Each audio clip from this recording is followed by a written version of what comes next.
دور سے کتنا غوث اعظم کے زمانے میں جو ہے ایک گویا ہوا کرتا تھا جس کی آواز بہت اچھی تھی. وہ کیا کرتا تھا؟ گانے گایا کرتا تھا.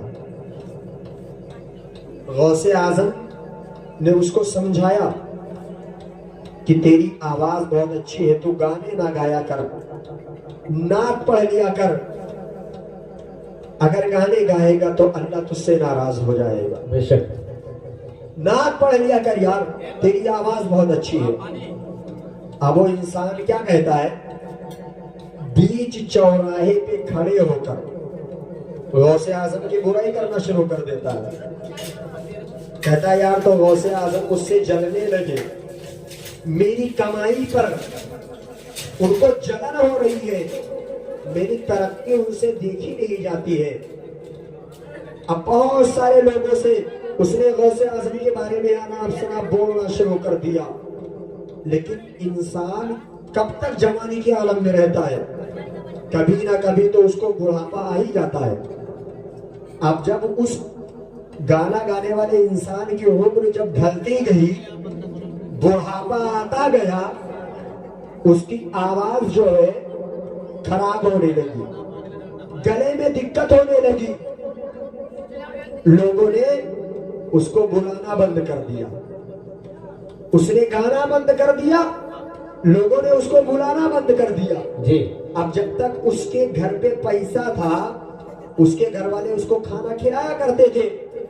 جب اس نے گانا بند کر دیا تو اس کے پاس پیسہ آنا بھی بند ہو گیا. اب جب پیسہ آنا بند ہو گیا تو گھر والوں نے اس کو کھانا دینا بھی بند کر دیا، کھانا دینا بند کر دیا. اور جب تک ہم ہو یا آپ، جب تک ہمارے ہاتھوں میں ترقیاں ہوا کرتی ہیں تب تک لوگ ہماری عزت کیا کرتے ہیں. حق ہے، چاہے وہ پیسے سے کرے یا طاقت سے کرے، عزت کرتے ہیں. اور اگر ہمارے پاس پیسہ ختم ہو جائے تو لوگوں کی بات چھوڑو، اپنے گھر والے بھی ہیں وہ بھی منہ ایٹھنا شروع کر دیتے ہیں. جی پڑا رہتا ہے فرضی کا، کماتا نہیں ہے، کھاتا رہتا ہے. وہی حال اس کا بھی ہوا.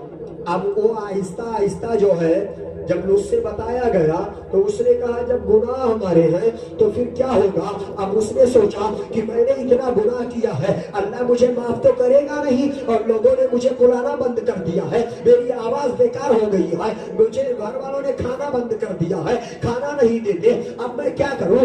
آخر جاتا ہوں قبرستان پہ بیٹھ جاتا ہوں. ہو سکتا ہے کل میرے مرنے کے بعد کوئی مجھے کھانا دے یا نہ دے، میں پہلے سے قبرستان چلا جاتا ہوں.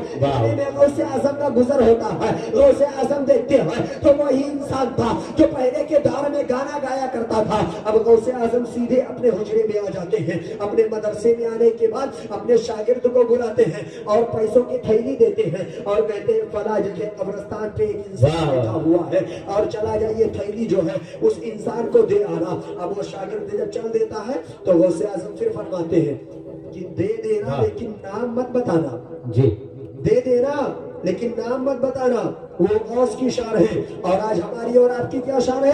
اگر ہم زکات بانٹتے ہیں تو سب سے پہلے کیمرہ لگوا دیتے ہیں. اگر ہم خیرات بانٹتے ہیں تو کیمرہ لگوا دیا جاتا ہے اور اعلان کروا دیا جاتا ہے کہ لوگوں فلاں انسان کے گھر پر آج کمبل بٹنے والا ہے، فلاں انسان کے گھر پر آج راشن بٹنے والا ہے، فلاں انسان کے گھر پر آج ایسی ایسی چیز بٹنے والی ہے. پہلے اعلان کروا دیا جاتا ہے، بڑے بڑے پوسٹروں میں اس کے نام لکھوائے جاتے ہیں. غوث اعظم نے تو ایسا نہیں کیا. ہمیں اگر تم کہتے ہو کہ ہم 11ویں والے ہیں، ہم 11ویں مناتے ہیں، غوث اعظم کے نقش قدم پر چلتے ہیں، مجھے بھی شیرنی دو. جب شیرنی کی بات آئی تو ہم سب کہتے ہیں ہم غوث والے ہیں اور شیرنی لینا ہمارا کام ہے. تو پھر سیرت کون سیکھے گا؟ سیرت سیکھنا کس کا کام؟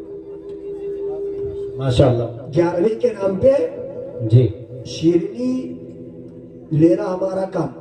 اگر لنگر کرا دیا جائے تو لوگ اس میں مار کر لیتے ہیں، بہت سارے لوگوں کی پلیٹ بھی غائب ہو جاتی ہے.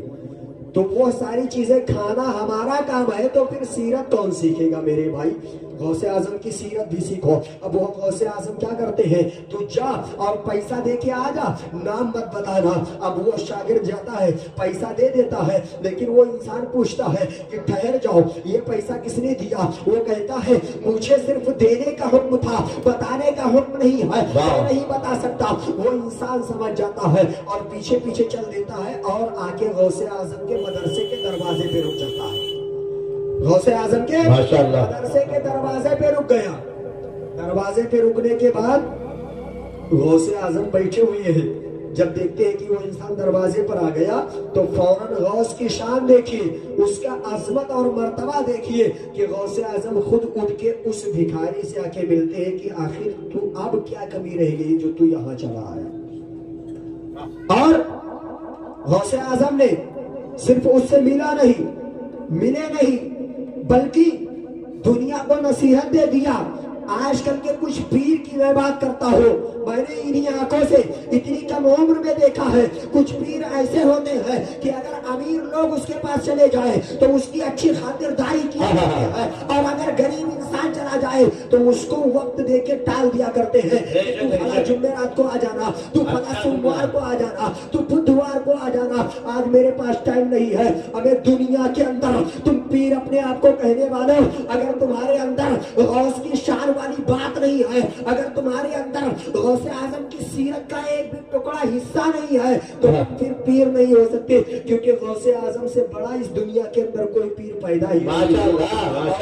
آپ کو پیر بتاتے ہو, غوث اعظم نے ان پیروں کو سبق دے دیا اور بتا دیا کہ اگر امیر کی بات آ جائے تو امیر کی کام پہلے چھوڑ کر سب سے پہلے غریبوں کی فریاد کو سنا جائے. یہ ہے میرے غوث اعظم کی سیرت. اب غوث اعظم فرماتے ہیں آئے گانے والے انسان, تو بتا دے اب کیا کمی رہ گئی جو میرے دروازے پر آ گیا. غوث اعظم کی اتنی بات کو سنا تو وہ انسان کے آنکھوں میں آنسو آ گئے اور فرماتا ہے کہ اے غوث اعظم, میں تو سمجھتا تھا کہ سب سے زیادہ دشمن آپ ہیں میرے, کیونکہ میں آپ کی برائی کیا کرتا تھا, لیکن ایسا نہیں ہوا. غوث اعظم فرماتے ہیں کہ اگر اور کوئی بات ہے تو بتا.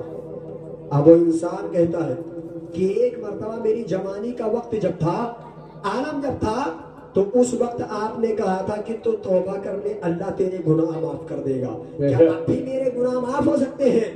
غوث اعظم مسکراتے ہیں اور فرماتے ہیں کہ ہاں ضرور معاف ہو سکتا ہے, بس تو اپنا ہاتھ میرے ہاتھ میں دے دے, اور جو اپنا ہاتھ تو ہے تو میرے ہاتھ میں دے دے اور توبہ کر لے, اللہ تیرے گناہ معاف کر دے گا. وہ انسان کہتا ہے ضرور معاف ہو جائیں گے. غوث اعظم کہتے ہیں تو میرے ہاتھوں پر بیعت کر لے اور تجھ کو تو توبہ کر لے, توبہ کر لینا تیرا کام, اور تجھ کو اللہ کا ولی بنا دینا اور جنت دلا دینا, یہ غوث اعظم جیلانی عبد القادر کا کام ہے.